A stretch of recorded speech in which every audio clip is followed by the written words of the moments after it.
Assalamu alaikum wa rahmatullahi wa barakatuh. Sheikh waffe omulungi saba Allah kukuume. Kakati ninawe ekibuuzo.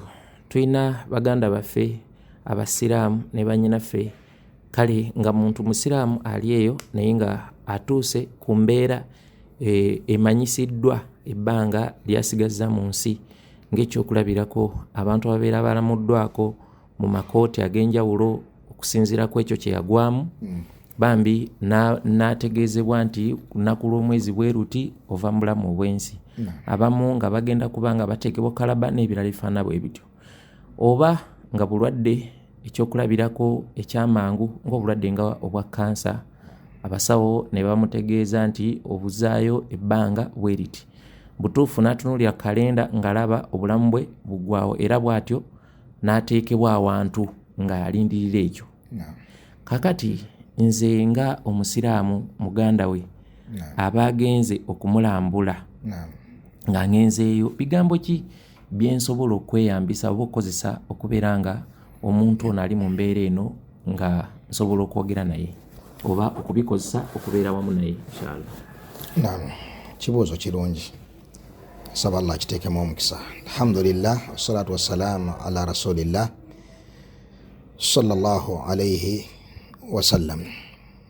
Ekibuuzo kino kirina ensonga ez'enjawulo omusiraamu zagwana okubeera nga ateekako ebirowoozo. Ziwerako, ziringa nga 5 oba 6, ziyinza n'okubeera 7 okusinziirako Allah subhanahu wa ta'ala bw'anaatuggulirawo mu kunnyonnyola ensonga eno. Ekisookera ddala, tulina nature ng'abantu, nga nature eyo Allah yagitonda ng'etya okufa. Naye nga nature eyo si eramula obutuufu bw'okubeera nti nno okufa kintu kibi, wabula Allah bw'atyo bwe yatonda omuntu nti kw'okufa akutya, abeere mulongoofu atya, eyeekoledde ebingi asigala atya okufa. Abeere nga ebya Allah tabiriiko, ate oyo okutya kubeera kunene nnyo ekisukkiridde, kubanga gy'okoma okubeera omwononefu, gy'okoma okubeera nga gy'ogenda tutaddeyo birowoozo. Wallahu almustaan. Naye mu bimu ku byengera eby'amaanyi bali kijjula kubeera nga kyekiri ku ntikko y'ebyengera ebiri ku dduniya omuntu byafuna, kwe kubeera nga afunye okumanyisibwako nti agenda kuva mu dduniya. Mumanyisibwako eri more specific, egamba ey'enjawulo, etali okumanyisibwa buli omu kwalina.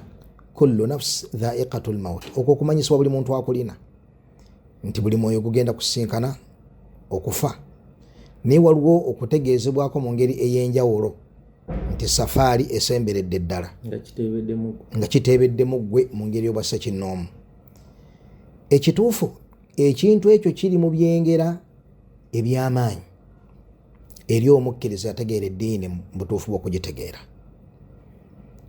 Era Allah aba amwagadde nnyo olwagala olw'enjawulo, kubanga abantu bangi Allah yennyini be yatulaga nti baazikirira, nga n'enzikiriza gye bazikirizaamu kubeera nti akhadhahum baghtatan, yabakwata kibwatukira nga tebataddeyo birowoozo, ne batuukibwako okufa. Nga Allah bwe yagaa nti hatta idha farihu bima utu akhadhnahum baghtatan fa idha hum mublisun. Babeera ku nsi ne bawangaala empangaala ez'enjawulo, tebeefiirayo ku mateeka ga Allah tabaraka wa ta'ala. Hatta n'omuntu ayinza okuba nga alina okufaayo naye nga tamanyi nti kwolwo lwagenze gy'agenze okusuubula anaaba akomawo mu bbaasi oba ku ffuso oba mu kamunye mwe muli okufa kwe, nga yalitaddeyo ebirowoozo mu ngeri ey'enjawulo. yalitaddeyo ebirowoozo mu ngeri ey'enjawulo singa ategedde nti agenda kusinkana Allah tabaraka wa taala. Omuntu yenna amanyi nti ekintu ekisingira ddala okubeera ekyebbeeyi mu bulamu bw'omuntu kwe kuva mu nsi nga Allah amusiimye, singa si nekyeyo omuntu gy'alina Allah gyamutonderamu ey'okuba nti atya okufa, yalibadde akitwala nti Allah amuwadde ekyengera ekitalina kyengera kikifaanana, okubeera nti ategeddeko nti agenda kusinkana Allah. Kimusindika okwefuuza, nekimusindika okulongoosa, nekimusindika okulowooza ku biki byayinza okuba ntatambudde bulungi mu bulamu buno obw'ensi n'abitereeza. Kimusindika okusemberera Allah ng'alinga amugamba nti mukama wange nzuuyo omuddu wo nzija gy'oli, nzija gy'oli kusaba onsinkane n'okusaasirako, kusaba onsinkane nsaba nkusinkane ng'oli musaasi gyeni, nsaba nkusinkane ng'oli musonyi gyeni, nsaba nkusinkane, yaani mu mbeera ez'enjawulo. Kati ekyo kyengera ky'amaanyi nnyo Allah gw'aba akiwadde. Bali bannaffe abatakifuna tebagira hatta idha farihu bima utu akhadhnahum baghtatan fa idha hum mublisun. Oba oli awo oli ku lubimbi, ekintu nga kigwira omusota angukira, ogenda ogiregira nti ofudde. Obadde oli mu mmotoka ovuga, obadde oli munyonyi ogenda, obadde oli ku mazzi oli mu kweyagalamu, obadde oli embeera efaanaganako bwetyo. Oba bakututte mu ddwaliro bakulaga kimu kuwona, bakulaga kimu kuwona, bakulaga kimu kuwona, ogenda okakananga ng'ogenze. Kati kino kiwa omuntu akaseera k'okubeera nga yeerongoosa, yeetereeza, agenda okusinkana Allah tabaraka wa taala ng'ali pyuwa. Era omuntu afuna kacyansi kano n'atakakozesa mu butuufu aba talina kyagenda kwekwasa, aba alinenya omwoyo gwo olunenya olw'enjawulo, kuba Allah yamuwa ekyengera kyatawa abantu basigadde. Kitegereka? Eyo ensonga esooka. Ensonga ey'okubiri, omuntu oyo yenna ageseddwa n'embeera efaanaganako bwetyo agwana amanye nti enjawulo eri wakati we n'abantu abasigadde, kubeera nti ye afunye ekyengera ky'okutegeezebwako, afunye irimu, ate irimu ey'ekitiibwa, irimu ey'okuwona. Naam, otherwise abantu abasigadde bonna yembeera gye bagenda okubeerako. Yaani lwaki abeera ku bunkenke obwo ng'akimanyi nti negundi yaani bangi nnyo oluusi ayinza okubeera mu ddwaliro omwo ali mu bakansa gye bamutadde, naye nga abawulira abali mu wodi z'omusujja bawulira bakutuka, abali eri abawulira bakutuka, abali eri bawulira bakutuka, abali eri abawulira bakutuka, abali abawulira bakutuka, nga bo tebabawulira nnaku. Oba kitegereka? Kati kitegeeza ki? Eryo ly'ekkubo omuddu ly'alina okuyitamu asinkane Allah tabaraka wa taala. Kkubo lyakufa. Oba ategeezeddwako oba tategeezeddwako, bal obutategeezebwako kwe kubeera mu mbeera eri okuba nti osobola otuukibwako okufa nga teweetegese. Era abantu bangi balaajana, lawla akhartani ila ajalin qarib fa asaddaq, ddala gwe naabo onaakyogera ekyo, singa onindikirizaako nensaddaaka, singa onindikirizaako nenenenyeza binakola bino, gwe naawe onaakikola. Oteekeddwa okuba nga otambuza obwongo n'otuuka n'okulaajanira Allah akusonyiwe abo b'otakyasobola kubeera ng'ojjukira, ng'olowooza ku abo bonna b'ojjukira, n'otuuka n'okubabuuka n'ogenda ku abo b'okola otya, b'obeera nga tokyajjukira. N'olwekyo lino ekkubo buli muntu lyagenda okuyitamu. Teriyo yatya kufa lutya lwonna yawona mu abo abaakulembera. Okukutya ennyo tekikutaasa. Eryo ekkubo buli muntu lyateekeddwa okubeera ng'ayitamu asinkanaani Allah tabaraka wa taala. Ekirala omuntu kyateekeddwa okubeera ng'amanya ku nsonga eno kwe kubeera nti bwe tubeera mu dduniya muno ng'abasiraamu, ng'abakkiriza, tubeera kuyoleke, tubeera mu kunyigiriza emitima gyaffe nga tugiziyizaako bijagala. Naam, tubeera mu duniya muno nga tuli mu kunyigiriza mitima gyaffe tugikozese bigitaalikoze singa tetuyinaayo kye tusuubira mu maaso. Kati omusiraamu abeera mu kattu k'okulekayo, k'okulwana omutima gwe ogulekesa byatakola ki, bye gwagala nga si birungi gye guli, no ogukozesa bye gutaagala nga bye birungi kola kutya gye guli.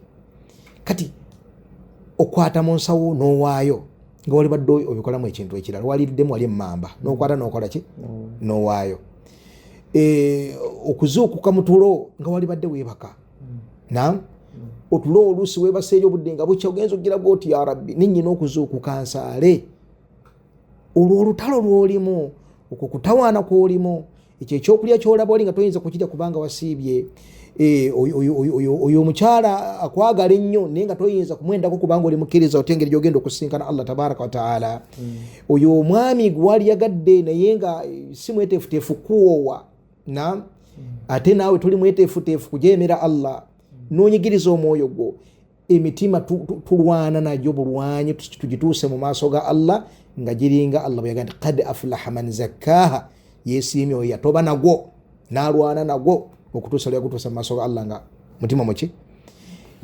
kakati luno olutalo lwonna tetulukola nga suda tetulina kyetusuubira tulina kyetusuubira mu maaso nga kyattendo ekyo tetugenda kukituukako nga tetuvudde mu nsi tetugenda kukituukako nga tetuvudde muki kyabwatteeka yani tulina kusooka kuyita mu kufa tusobole okusinkana empeera yaffe kakati wano nabbi sasa kyava asaba edduwa waj'al mauta rahatan li min kulli shar ay Allah fuula okufa kwange nga kwe kuwona kwange buli konna akabadde kannakuwaza buli konna akabadde kannakuwaza mu ebyo binakuwaza omutima gw'omuntu mu ebyo byetwogedde nga nabbi sasa bwe yagamba huffatil janna bilmakari ebintu ebituyingiza ejjana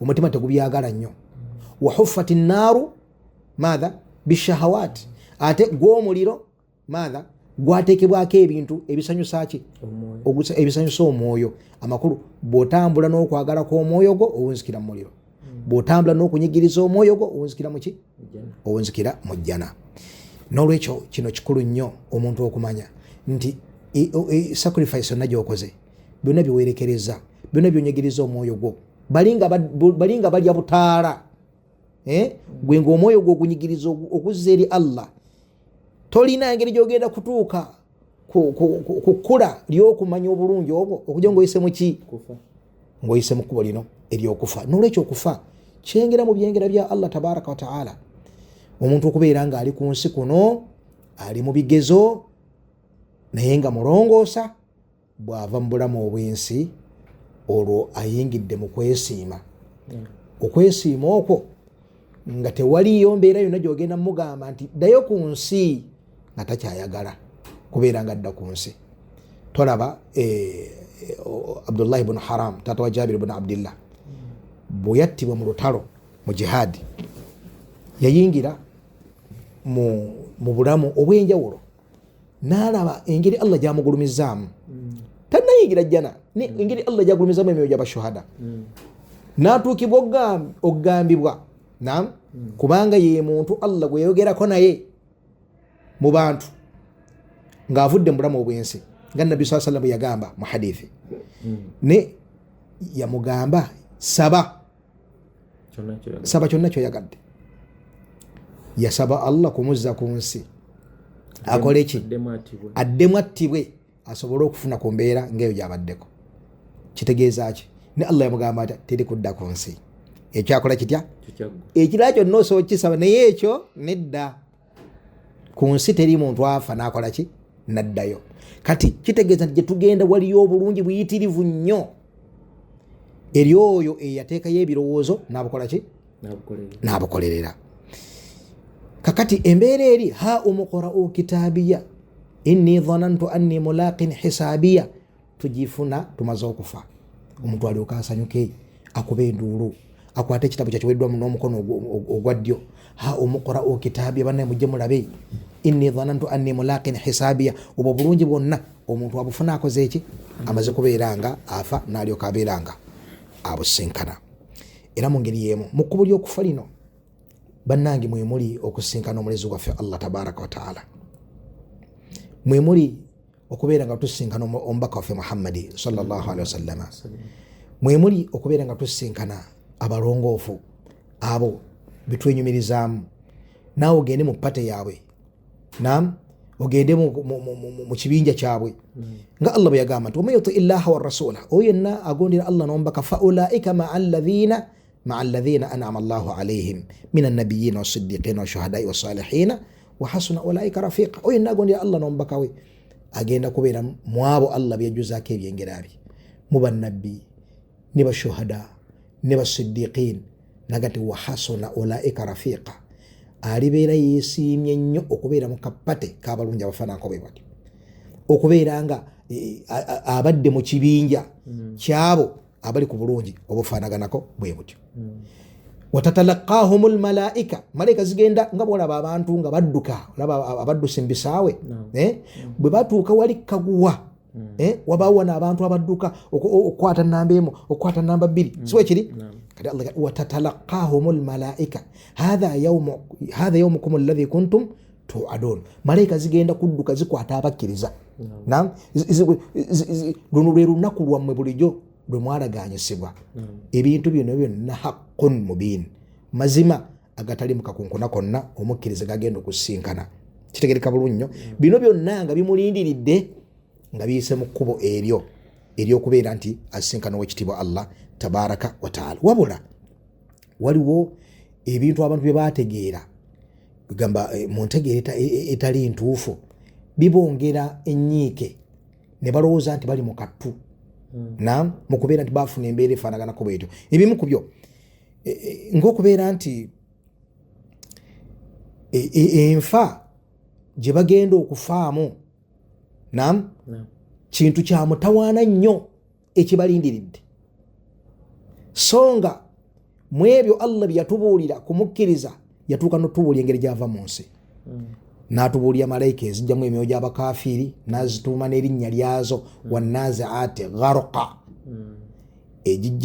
ezijjamu emyoyo gy'abakkiriza wannashitaati nashita naam ezikwata omukkiriza mu ngeri yekimpowooze mu ngeri ennungi nabbi natula mu hadithi ya albara bun azib naam engeri omuntu sawa y'okufa bwetuuka n'alengera zimalayika nga zijja madda albasar nga zirengera amaaso gakoma zisse zikka amaaso ge gakoma okulaba ne bw'obeera oli mu kalumu bwe kati Allah asika kintu kyesika bwe kiti n'ozirengera nga zikka ngeri ku horizon bwe naye nga zizze ku kimaggwe zizze n'essanda y'omujjana nezisembera n'amawulire ag'essanyu nezikutuukako nezikugjamu omwoyo mu ngeri y'ekitiibwa bino byonna haqqun mubin mazima gataliiko kakunkuna ow'ekitiibwa Muhammadi sallallahu alaihi wasallam asadiqul masduq yatugamba naam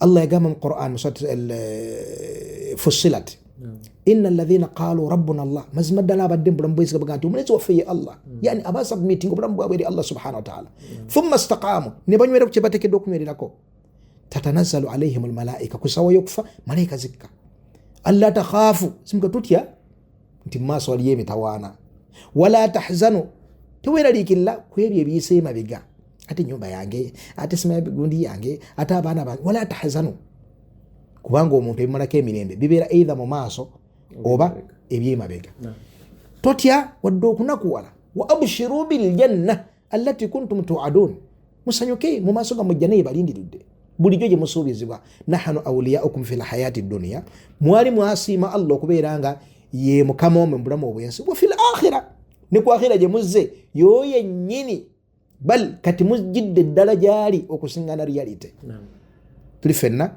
kati ebintu bino omuntu taddaawo n'otandika kulaba gwe n'osuubira bibyerere ku ssaawa yakufa bibyerere ezo aya zonna zisike ozingize mu bwongo obwo ozingize mu bulamu obwo Allah yagamba nti ala abange mukimanye nti bidhikirillahi mu kujjukira Allah tatmainnu alqulub mwe muli okutebenkera kwaki omanye nti lino ekkubo yennyini nabbi omu yayita nabbi Ibrahimu yayita nabbi Adamu yayita bannabbi bonna bayita omwo Abubakari Sidiki bayita omwo bakhulafa bayita omwo baulama bayita omwo kkubo lya kitiibwa singa libadde bbi teyaliisizaamu Allah abantu bakola ki bayagala bonna bayita mu kkubo eryo ne bamusinkana. Era tolowooza nti edduniya eno bino ebitosi bye tuwangaliramu nagino eminyira nabuno obujonjo nazino engeregeze nagino emitawaana nabuno obwavu nayoleki na bino binona mbukyeweewa ekitiibwa. Manya nti gy'ogenda walungi wayitirivu. Yensonga lwaki ogenda kusinkana emirimu gyo. Emirimu egyo ogenda okusinkana olutuuka mu ntaana ppa. Eyo misconception eyokubiri. Waliwo misconception eyokubiri eri wano. Abantu balowooza nti bwagenda mu ttaka gy'agenda ng'atandika kwekuba mu bifaananyi, alaba kuvunda, alaba nvunyo. Lwaki? Ali mu society y'abakaafu. Ye ebintu emusomera ebyo, emusomera kuvunda, maama envunyu, maama ekizikiza, maama biki, wafunda. Omukkiriza si eddiini yo gy'obadde osoma. Si eddiini yo gy'obadde osoma. Naam, si bw'olina obbitegeera nti ogenze mu kuvunda. Eno bodi egenda okuvunda. Gwe ng'oli mu birala nnyo wallahi. Togenda kuwulira lusu olwo. Togenda kulya la. Era abakafiiri okulowooza nti maama bagenze mu kuvunda bafuuka obuwanga bali mu kwewaana bwewaanyi. Bo balowooza nti bagenda kuvunda kuyitibwa muvunyu. Ekyo kya bbeeyi nnyo ku bye bagenda okusiŋŋaanayo. Okubeera omuvundu ng'oyitemu envunyu simanyi obuwanga. Si kitono, kya bbeeyi nnyo, bali mu kwewaana bwewaanyi. Bagenda kubeera mu biwoobe, bagenda kubeera mu kubonaabona, bagenda kubeera mu ki. Bo balowooza bagenda kubeera baami nga bavunze bali awo bakola batya. Nedda, bagenda kubonaabona bye bagenda okuyingiramu ng'abantu ddala. Si nti bivundu biri walimbu nvunyu simanya buwanga simanya magumba simanya bikilla. Obulamu bw'abarizakhi bulala. Kano ke kawanga Allah kalekera abantu b'oku nsi nti ogundi yafa ali awo. Naye ng'obulamu bwabeera bulala nnyo. Teri abutegeerera ddala okuggyako ya bulimu. Wabula kye tumanyi obulungi ku bwo nti bujjudde essanyu eri yabukolerera, ate bujjudde emitawaana eri oyo eyabulagajjalira. Kitegerekese bulungi. Kakati ag'amakulu gamanye, omanye nti nno waliwo malayika ezikubeesabeesa. Allah akwata emirimu gyo n'agikolamu ekitonde ekirungi n'akiteekaawo nga buli ssaawa ky'olaba otuga nti ate gwani yasukka obulungi nga nze emirimu gy'emirungi. Nga Nabbi sallallahu alayhi wa sallam yatugamba mu hadithi ya Al-Bara ibn Azib eri musnad ya Imam Ahmad. Kwegamba omuntu atuuka okubeera nga buli ssaawa rabbi aqimissaa, rabbi aqimissaa, ayi Allah yimirizawo ekiyama, aggulirwawo omulyango ng'akawokejjana kamutuukako awo mu kaburi waali. Bino byonna haqa'iq. Era bannaffe abaatukulembera okusinkana Allah subhanahu wa ta'ala nga baali balongoosa, eyo y'embeera gye balimu. N'olwekyo teweemalaako mirembe. Beera nga akaseera k'ofunye ekyo ekyengera kyo Allah kyakuwadde tokyonoona n'okudda mu kweraliikirira n'okudda mu kutintima n'okudda mu kola ki. Wabula kimalire mu kwongera okulongoosa safaari eyo, obeere nga tofaana n'oyo atafunye kyengera kifaanana ng'ekyokoze otya n'ekyo ky'ofunye. Waffaka Allahu al-jamii' lima yuhibbuhu wa yardah walhamdulillahi rabbil alamin. Naam, rabbil alamin. Naam, rabbil alamin. Naam.